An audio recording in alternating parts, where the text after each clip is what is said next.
Herkese merhaba, Top Eleman'ın değerli menajerleri. Bir kadro incelemesi videosuyla karşınızdayım. Bu 15.sini çekiyoruz kadro inceleme videolarının ve artık kadro inceleme videolarının ismini değiştiriyorum.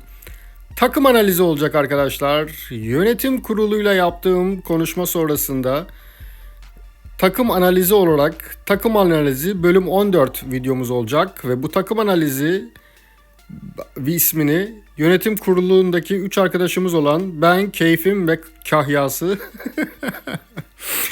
uzun toplantılar sonucunda karar verdik kozmik odamızda. Bundan sonra takım analizi videolarıyla karşınızdayım arkadaşlar. Bölüm 15'i çekiyoruz. Tabii ki kadro incelemelerinin devamı bu. Bir de artık böyle takımlarınızı tamamen gerçek güçlerine göre analiz ediyor olacağım arkadaşlar. Yani bundan sonraki hem takım analizi videolarında hem de ben kendi yaptığım özel bir sistem olan gerçek güç belirleme sistemi olacak. Peki nedir bu gerçek güç belirleme sistemi? Şimdi ben şu kadromu bir orijinaline çekeyim. Şu anda gördüğünüz gibi ekranın sağ üstünde 144-145 benim top elemanın beni ölçtüğü gerçek gücüm. 140 yani top elemanın gücü bu. 144 ama benim gerçek gücüm bu değil. Ben gerçek güç belirlerken ve takım analizi videolarındaki takımların da hepsini aynı şekilde yaptım. Şu şekilde yapıyorum. Bu top elemanın belirlediği ortalama güç. Ben ise biraz daha geliştirdim bu sistemi ama bu sistemin de tabii ki bazı zaafları var. Örnek olarak savunma oyuncularını baz alıyorum. Baştan başlıyorum. Mesela Higuita 144. Ondan sonra Vidic 171, Beckenbauer 179, Maldini 173. Yani savunma ortalamalarını alıyorum. Bunların hepsini topladığımda 667 yapıyor ve 4'e bölüyorum 4 savunma oyuncusu olduğu için ve savunma gücüm bu takımın 166 çıkıyor. Kadro analizlerinde bakıyorum böyle yedeklerde bu oyunculardan daha güçlü varsa onu baz alıyorum o zaman. Şu anda savunma gücüm bu takımın 166. Aynı şekilde orta sahalara bakıyorum bu sefer de. Orta sahalarda da gene hepsinin böyle en güçlüsü hangisi ise mesela savunma aritmetiği 171. Bu şekilde savunma orta sahadaki tüm oyuncularıma tek tek bakıyorum. Mesela burada hücumu 162. Hücumu alıyorum Pirlo'nun ortalama gücünde. Zidane'da da aynı şekilde. Burada mesela savunma daha çok ön plana çıkıyor. 158'i alıyorum. Bu şekilde 3 oyuncuyu topladığımda 491 yapıyor ve 3 oyuncuya böldüğümde 163 de benim orta saha gücüm oluyor. Hücuma geldiğinde gene oyuncularıma böyle tek tek bakıyorum. Yani diğer takım inceleme, takım analizi videolarındaki arkadaşların da aynı şekilde inceledim. Bu şekilde hepsini topladım. Benim hücum gücüm toplamda baktığımızda 829 yapıyor. Ve 829'u da 4'e böldüğümüzde 4 tane hücumcu olduğu için AMC, AML, AMR'leri de hücumdan sayıyorum. Ve 207 yapıyor. Şimdi savunmam 166, orta saha 163, hücum ise 207. Bunların üçünü toplayıp 536'yı da 3'e böldüğümde 3 mevkisel olarak baktığımda 178 çıkıyor. Yani benim gerçek gücüm aslında 178. Bu da gayet yani iyi bir menajer olduğumu gösteriyor ki ortalama kaliteden biraz daha yüksek ama bu sistemde şöyle bir sıkıntı var. Yıldızları da baz almak lazım. Bir arkadaşımız da yorum yapmıştı. Oradan esinlenerek aklıma geldi onun ilhamıyla. Çünkü mesela bu sistemde kalecileri defansı bir yıldızlı yap ama ben 145 olayım gene. Kaç yıldız yapıyor bu? 7-8 yıldızım var. Bu sefer de rakip bana gol atamıyor çünkü yıldız farkı var. Burada bir yıldız farkını da bir çarpan olarak katmak lazım. Ama şu anda takım analizinde benim gerçek gücüm 178 çıkıyor. Şu andaki izleyeceğiniz 8 tane menajerimiz var ve bu 8 menajerin de hepsinde aynı şekilde analiz ettim. O içlerinde çok şaşıracağınız güçler de var. Güzel geliştirmiş takım arkadaşlar da var. Zaten Bu şekilde hepsini tek tek analiz ettim ve hepsinin güçlerini paylaşacağım. Eğer siz de bu şekilde takım analizi yapmamızı isterseniz eğer, bu videonun açıklama kısmında federasyonlardan beni bulup öncelikli olarak arkadaş olarak eklemeniz gerekiyor. Arkadaş olarak ekledikten sonra beni, federasyondan da token gelmiş. İyi, alalım onu da. Güzel güzel, federasyonda iyi yerdeyiz. Federasyondan beni bulun, ekleyin arkadaşlar ki ben sizi arkadaş listemde görebileyim. Çünkü arkadaş listemde olmanız lazım. Daha sonra da bu videonun yorum kısmında seviyenizi yazın. Gördüğünüz gibi arkadaş listem bayağı kalabalık. Seviyenizi yazarsanız daha kolay bulurum. Seviyenizi yazın ve takım adınızı yazın. Kadro inceleme istediğinizi, takım analizi istediğinizi yazın arkadaşlar. Bir sonraki videoda sezonun başında gelecektir. Bu gençlik akademileri belli olduğunda, yani siz de rahatlıkla oyuncunuzu bir sonraki sezonun oyuncusunu hazırlamanız için, gençlik akademisi için size de önerilerde bulunmak isterim. Videonun yorum kısmında takım adınızı ve seviyenizi yazmanız yeterli. Tabi arkadaş listemde olmanız lazım ve sizin de bir federasyonda olmanız lazım. Bunları zaten sürekli izleyicilerimiz, takipçilerimiz biliyor diye düşünüyorum. İlk menajerimizle başlayalım arkadaşlar. İlk menajerimiz 4. seviyeden AC Roma. 4. seviyeden AC Roma Furkan Enes kardeşim. 4. seviye, yaş ortalaması biraz yüksek görünüyor. Sıralamada baya iyi, çok iyi yani, muazzam. Gayet başarılı. Tabii ki böyle incelemeyeceğim arkadaşlar. Tamamen federasyondan inceleyeceğim. Evet, Furkan 72 gücü, ortalama gücünde Topeleva'nın gösterdiği güç. Şimdi hemen de ekranınıza geliyor benim gerçek gücüm analizim. Ben gerçi Furkan'ı 87 yazmışım ama ben bir gün önce yaptım bunları. Muhtemelen bunları da baz aldım ben. Ben ekranda yapıyorken Furkan'ın Topelev'in gücü 87 idi. Ve ben daha sonra kadrosuna geldim. Savunmacıların ortalamasını aldım. Orta sahaların ortalamasını aldım ve hücumcuların ortalamasını aldım. Böylelikle savunmacılar 88, orta saha 79, hücumda 113 çıktı ve gerçek gücü 93 çıktı. Şimdi Furkan kardeşim, sen demek ki yaklaşık 106 ve 96 bir menajersin ve kesinlikle bu gücünü fazla değiştirmemeni öneririm. Yukarılara gelme kardeşim, yukarılar sıkıntılı. Yukarılara gelme. Bu kadronda önerebileceğim daha böyle yaşlı oyunculardan kurtulup genç oyunculara yönelmen ve genç oyuncularla beraber daha hızlı gelişeceklerdir. Ve sezon sonu videosu da bir nevi olduğu için bu artık sezon sonuna da az kaldı.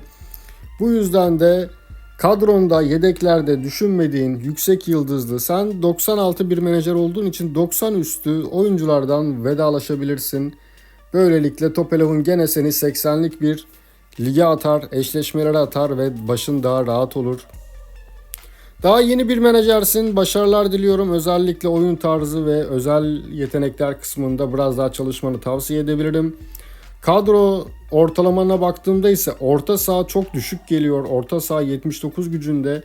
Yani bu orta sahayı biraz daha canlandırman lazım. Orta sahaya hakim olan oyuna hakim olur.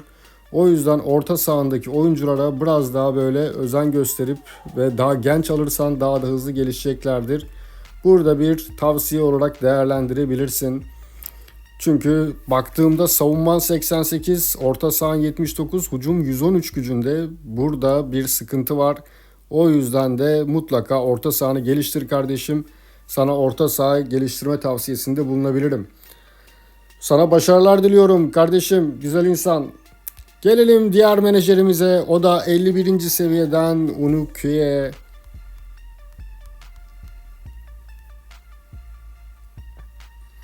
51. seviye Unuku'ya. Güzel, yaş ortalaması çok genç. Sıralama bu da birinci. Bu arkadaşımız da birinci. Çok iyi. Çok başarılı. Hemen bakalım. Unuku'ya. Ve ortalama gücü 128. Topelev'in belirlediği güç 128. Benim belirlediğim güç ise savunmada 140, orta sahada 140 ve hücumda 197 gücündesin. Ve bunların ortalaması da 160 yapıyor. Bu da seni çok iyi bir menajer yapar aslında. 160 olman, yani yaklaşık bir Topeleva'nın belirlediğiyle senin gerçek gücün arasında 30-33 birimlik bir fark var. Gayet güzel, gayet verimli. Kadronu analiz ettiğimde ise bu kadroda özellikle kaleciye çok önem vereceğimi düşünüyorum. Kalecin genç ama oyun tarzı yok. Çok iyi. Özellikle iletişim kısmını geliştirmeni tavsiye ederim. Kalecilerde iletişim çok önemli. Refleks, çeviklik, sezgi, konsantrasyon dışında. Çevikliğe de dikkat et kardeşim. Geri kalanlarda da oyun tarzı vermeni özel yetenek çalıştırıyorsundur belki bu oyunculara. Onu tavsiye ederim. Önümüzdeki sezon başlıyor. Önümüzdeki sezonda da yedeklerinde özellikle kullanmadığın yüzüstü yıldızlı varsa onlardan da kurtul ki rahat bir eşleşmelere düşesin. Gayet başarılı. Güzel geliştirmişsin takımı. Tebrik ediyorum kardeşim. Çok çok güzel. Sana da başarılar diliyorum. Yani güzel 18'lik oyuncular var. Güzel güzel geliştirirsin bunları. Başarılar diliyorum kardeşim. Beğendim takımını. Gelelim diğer menajerimize. Draxler. O da 71. seviyeden. Draxler'dan. Gayet güzel. Draxler da dolu dizgin gidiyor. 20'de 20 yapmış. 60 puan. Kulüp geçmişine çok bakma taraftarı değilim. Geçmişi kurcalamak bizim işimiz değil. Ve Draxler 165 gücünde görünüyor. Draxler yaş ortalaman da gayet güzel. 21 civarında. Benim sevdiğim tarz ve kadronu incelediğimde ise savunman 185 gücünde. Orta sahan 208 ve hücumun 164. Ve ortalaman 186 yapıyor. 186'lık bir gücündesin, gerçek gücündesin. Gayet de güzel geliştirmişsin tüm takımı. Burada oyuncular da çok genç, muazzam. Yani benim sana tavsiye vereceğime sen bize tavsiye verebilirsin. Bu takımı nasıl geliştiriyorsun böyle? Çok başarılı buldum takımını. Burada öneri olarak sadece ne verebilirim diye düşünüyorum. Yani daha çok dediğim gibi sen bize öneri verebilirsin kardeşim. Belki bir AMC'den kurtulabilirsin. Gerçi ben muhtemelen AMC'de bunu baz almış olabilirim. Gücü yüksek diye AMC yerine.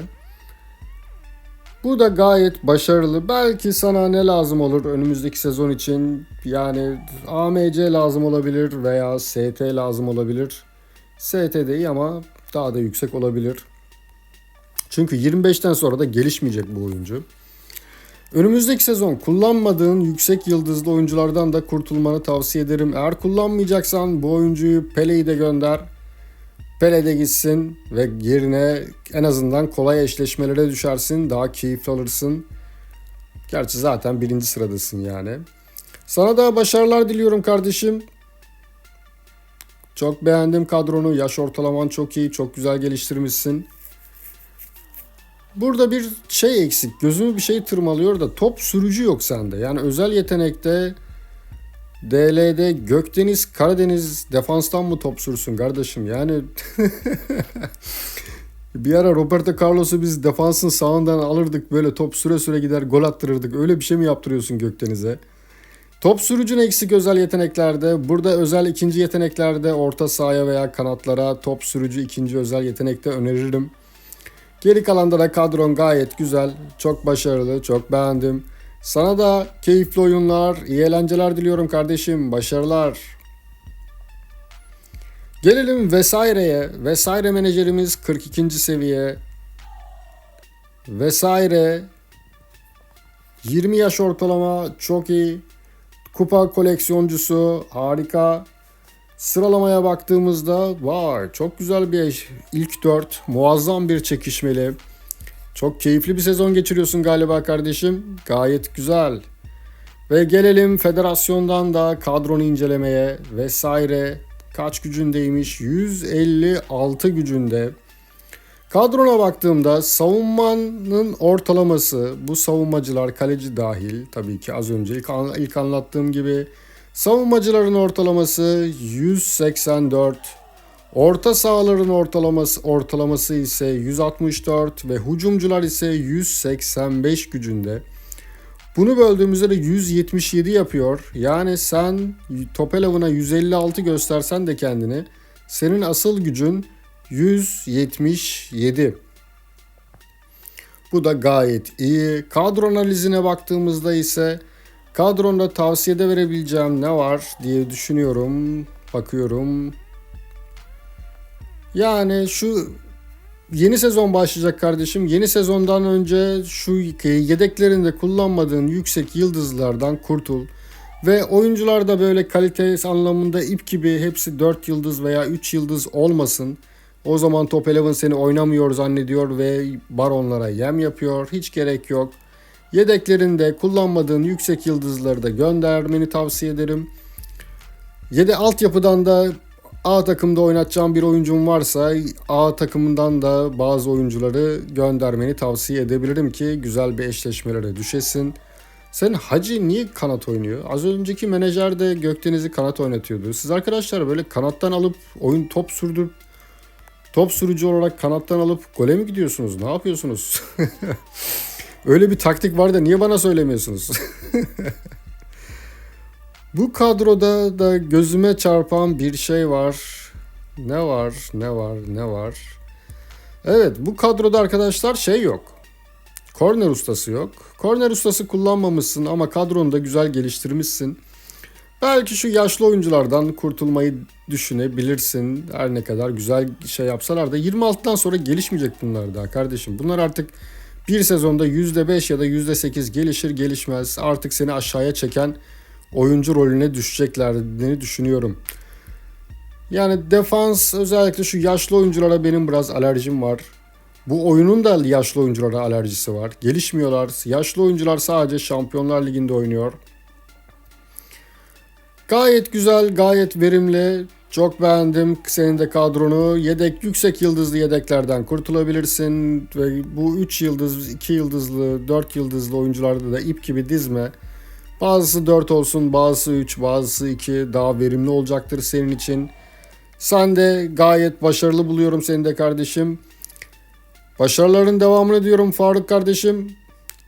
Kolaylıklar, başarılar diliyorum sana ve gelelim diğer menajerimiz ise 9. sıradan Trabzonspor. 9. seviye daha doğrusu. Bu yüzden arkadaşlar seviyenizi yazın. Sizi daha kolay bulabileyim. Gördüğünüz gibi arkadaş listem bayağı kalabalık, hepsi sağ olsunlar. 9. seviyedeki arkadaşımız yaş ortalaması 23. Sıralaması vay keyifli bir lig. Keyifli bir lig kardeşim, bu Olympiakos'tan liderliği almanı bekliyorum senden. Liderliği alınca yaz göreyim. Liderliği almanı bekliyorum kardeşim. Ve bakalım hemen gerçek kadrona bakalım. Kadronda ise baktığımızda 113 gücünde görünüyorsun Top 11'a. Ben ise yaptığım araştırmalarda senin defans oyuncularını, orta sahayı ve hücumu baz aldım. Defansın 117, orta sahan 122 ve hücumun da 156 gücünde. Gayet çok da denge yok yani. Biraz böyle savunmayı ve özellikle ya da orta sahayı arttırabilirsin eğer savunma düşük kalacaksa. Orta sahadaki bu oyuncuları biraz daha geliştirmeni tavsiye edebilirim. Bu 25 yaşında mesela, bu gelişmez yani. Bundan bir nane olmaz. Belki şu 18'lik oyuncularını oynatırsaydın sürekli bunlar hızlı gelişirdi. Yeni bir mevki verseydin. Sana orta saha tavsiyesinde bulunabilirim. Orta sahayı biraz daha geliştir. Orta sahadan kastım işte şu AMC'ler değil yani MC, MR bu kısımlar. Bunları geliştirmeni tavsiye ederim çünkü yani futbolda orta saha önemli. Orta sahayı kazanan maçı da kazanır. Niye geri gittik?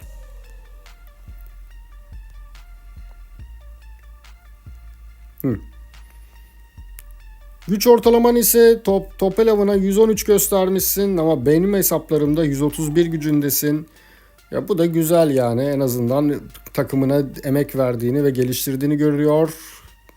Senden beklentim bu sezon sonunda gene sen de yüksek yıldızlı oyunculardan kurtar ve bunları böyle ip gibi dizme.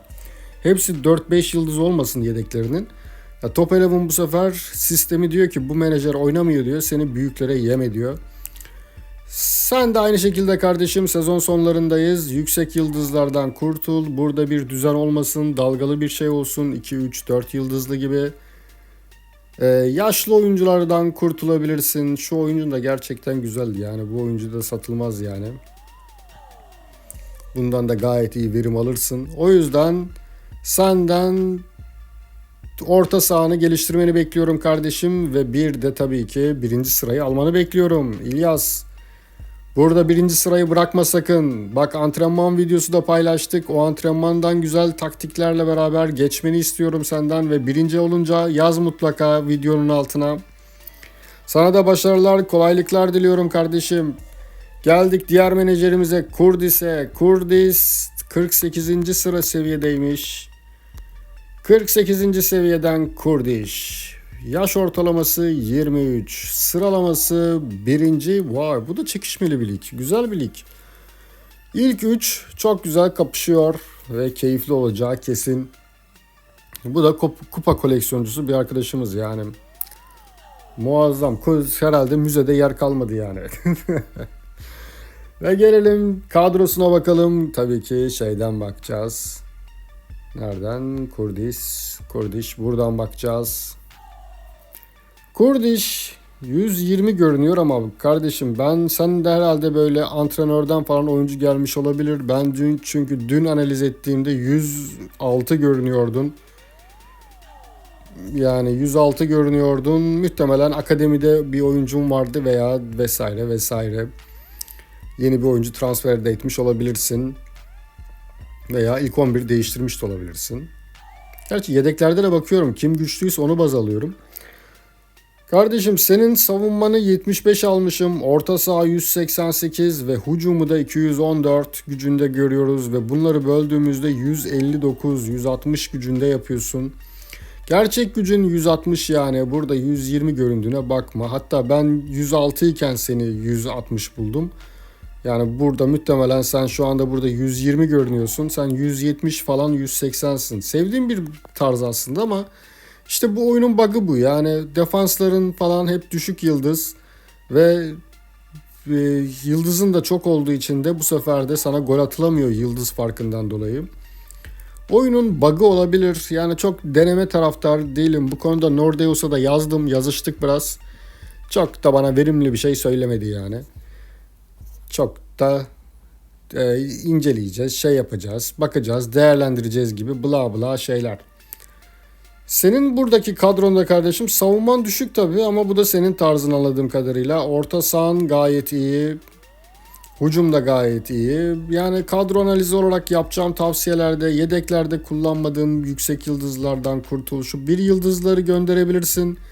Daha kek bir eşleşmelere düşersin. Çünkü bir yıldızlı oyun sistem seni atacak baronların hesabına. Gerçi sen de baron sayılırsın yani. Geri kalan tavsiye olarak da ne tavsiyesi verebilir? Ya defansın böyleyse buna yapacak bir şey yok. Ama en azından bir kaleci geliştirmeni tavsiye ederim. Kaleci bir oyunda her şeydir bence. Hadi defans böyle de kaleci bari iyi olsun diye düşünebilirim. Çünkü bu hiç maçın adamı olmuş mu? Yani maçın adamı hiç olmamış. Yani en azından kalecin iyi olsa, bu savunmayla düşük dahi olsa maçın adamı olabilirdi. Önerilerde bulunabileceğim başka bir kısım da sende çok yok kardeşim. Sana da başarılar diliyorum. Sana da başarılar, kolaylıklar. Evet. Geldik diğer menajerimize ve bu menajerimiz arkadaşlar bir Arap kardeşimiz ve Moyat. Evet Moyat, yaş ortalaman yüksek 24-3. Hatta Moyat, sen Suudi Arabistanlısın. Muhtemelen bu videoları altyazılı olarak izleyebiliyorsundur. Şöyle yapalım yani Moyat, sen bir sonraki kadro incelemeye sponsor ol. Yorum yapanlara da ücretsiz özel sponsor veya sarı antrenman kartı veririz. Mail adresimden bana ulaşabilirsin. Bir bidon petrol de bizim için sat kardeşim ya. Bir sonraki videonun kadro analizi, yok ne demiştik, takım analizi videomuzda sen sponsor ol. Buradan baktığımızda kadro 3. sıradasın. Kadronu da hemen şeyden analiz edelim. Evet, federasyondan bakalım. 133 gücünde görünüyorsun. Hemen kadrona baktığımızda ise seni yaptığım analizde kardeşim sen savunmada 45, orta sahada 130, 230, hücumda ise 269 görünüyorsun ve senin aslında gerçek gücün 181. 181 gücündesin. Yani savunma gene düşük bir önceki menajer gibi. Bu oyunun bug'ı sanırım bu. Gol atamıyorsun. Yıldız faktörü de devreye giriyor. Sana burada kadro analizi olarak nasıl bir tavsiyede bulunabilirim diye düşünüyorum. Yani sen de kaleciyi geliştir kardeşim. Mesela bu kaleci hiç maçın adamı olamamış. En azından maçın adamı olur. Muhtemelen rakipler hep dağlara taşlara vuruyorlar. O da yıldız faktörü nedeniyle. Geri kalanlarda ise burada da gözümü bir şey tırmalıyor ama ne eksik burada? Bir şey eksik. Hemen hemen gerçi de hepsi de var ama bir şey eksik gibi geldi bana en azından şurada. Sen de yedeklerdeki şeylerden kurtulabilirsin. Kullanmadığın oyunculardan ve 1 yıldızlı, 2 yıldızlı oyunculardan kurtul kardeşim. Daha güzel eşleşmelere düşersin. Bir de kaleci tavsiye ediyorum sana ve önümüzdeki kadro takım analizi videomuzda sponsorluğunu bekliyorum. Bir bidon benzin de petrol de bizim için saat. Ve bir sonraki kadro analize sponsor ol. Moyat'ın sunduğu kadro analizi başlıyor şeklinde bir içerik yaparız. Böylelikle takımının adı yürür. Mail adresimden bana ulaş kardeşim. Ben sana fiyatı söylerim ve o videomuzun altına yorum yazanlara da özel sponsor hediye ederiz. Senin de kadro analizi istediğin için teşekkürler ve sana önerebileceğim tavsiyeler de bunlardı. Umarım hoşuna gider. Sana da başarılar, iyi eğlenceler, kolaylıklar diliyorum ve arkadaşlar geldik bu kadro an inceleme videolarımızın isim babası. Kendisi benim ilk takipçilerimden biri. İlk kez geldiğinden beri ve yorumlarda da sürekli bana böyle hep olumlu şeyler söyler. Sevdiğim bir kardeşim. Kadro analizi, kadro inceleme videosu onun fikriydi ilk başta. Dedi ki böyle bir içerik yap nasıl olur ilk beni incele gibi. Ve şu anda o menajerimize buradan da Serdar kardeşime teşekkür ediyorum desteklerinden dolayı. Kendisi ilk takipçilerimdendir ve sürekli de sağ olsun tavsiyeli, destekli yorumları vardır. Ve onun videosunu inceleyeceğiz arkadaşlar. 25 yaşı ortalaması biraz yüksek. Ligde dolu dizgin Serdar kardeşim. Buradan değil, federasyondan bakalım. Federasyonda Malatya FK kulüp geçmişine de bakalım kardeşimin. Çok oynamıyordu zaten. Kendisi de bahsetmişti. Bir ara bayağı bir ara vermişti. Kardeşim yani sana biz ne tavsiyede bulunalım? Sen bize tavsiyede bulun ya. Senin kardeşim kadrona baktığımda 200 artı diye top eleman'a gösteriyorsun tabi. Böyle tek tek savunmacılarını, orta sahayı ve hücumu analiz ettiğimde savunman 217, orta sahan 281 ve hücumun 241. Bunların ortalaması da 246 yapıyor. Yani sen aslında 246 gücünde bir takımın var. Gayet dolu dizgin. Yani burada dediğim gibi bizim sana bir tavsiyemiz olamaz üstad. Sen bize tavsiyelerde bulun. Yedeklerdeki şu fuzuli yıldızlardan kurtulabilirsin. Güzel eşleşmelere düşersin. Gayet de güzel. Serdar kardeşime burada teşekkür ediyorum zaten desteklerinden dolayı. Kendisi böyle sağ olsun, hatta bir ara umudum kırıldığında bile şey demişti, yani hiç unutmuyorum onu. Sen demişti senin videolar daha eğlenceli, sen video çek diyordu. Öyle böyle bir gaza geldiğimi hatırlıyorum yani, kendisine teşekkür ediyorum buradan da. Çok sağ ol kardeşim, iyi ki varsın. Tabii ki hepiniz iyi ki varsınız. Hepiniz ayrı ayrı değerlisiniz benim için. Dediğim gibi Serdar kardeşim sen bize tavsiyede bulun. Biz sana ne tavsiyede bulunalım? Şu kadroya baktığımda eksik bir şey var mı diye bakıyorum. Gene gözüme çarpan bir şey yok gibi, her şey çok gayet güzel. Her şey verimli. Başarılar diliyorum Serdar kardeşim. Çok sağ olasın. Ve arkadaşlar kadro inceleme videomuz. Bak ağzım alışmış. Ve arkadaşlar kadro inceleme ağzım alışmış. Pardon. Ne koymuştuk biz bunun adını? Yönetim kuruluyla yaptığımız toplantı sonrasında takım analizi dediğimiz bölüm 15'in sonuna geldik. Takım analizi videolarımızda siz de bir sonraki videoda sezonun 4. ya da yeni sezonun 4. veya 5. günü olur. Hem de Gençlik Akademisi seçmenize de faydası olacaktır. O şekilde de önerilerde bulunabilirim. Bu şekilde de kadro analizinizi yapacağım. Böylelikle gerçek gücünüzü de görmüş olabileceksiniz. Zaten videonun başında hesaplamayı da gösterdim. Siz de kendi kadronuzu böyle hesaplayabilirsiniz. Kadro analizi isterseniz eğer videonun sonuna ve videonun yorum kısmına seviyenizi ve takım adınızı yazın. Bir sonraki kadro takım analizi videosunda size de yer verebilirim, yer vermek isterim arkadaşlar. Videonun açıklama kısmından beni federasyondan bulun, ekleyin, arkadaş listemde yer alın ve seviyenizi ve takım adınızı yazın. Bir sonraki takım analizi videosunda size yer vermekten memnun olurum. İçerik buraya kadardı arkadaşlar. İzlediğiniz için teşekkürler ve bu takım analizi gerçek gücü kısmında aklınıza takılanlar veya ekleme yapmak istediklerinizde lütfen yorumlara yazın. Kendim bulduğum bir sistem gerçek güç. Katkı yapmak veya takviye yapmak isterseniz bu menajerlere sizin de önerileriniz varsa mutlaka yorumlarda yazın. Ve fantastikti galiba. Evet, senden de kardeşim bir sonraki takım analizi videosunda sponsor olmanı bekliyorum. Bir şişe, tamam, bir bidon satma ya, bir şişe sat ya. Bir kola şişesi, petrolü de bir sonraki kadro analizi videosunda sundu şeklinde sponsorluğunu yapalım.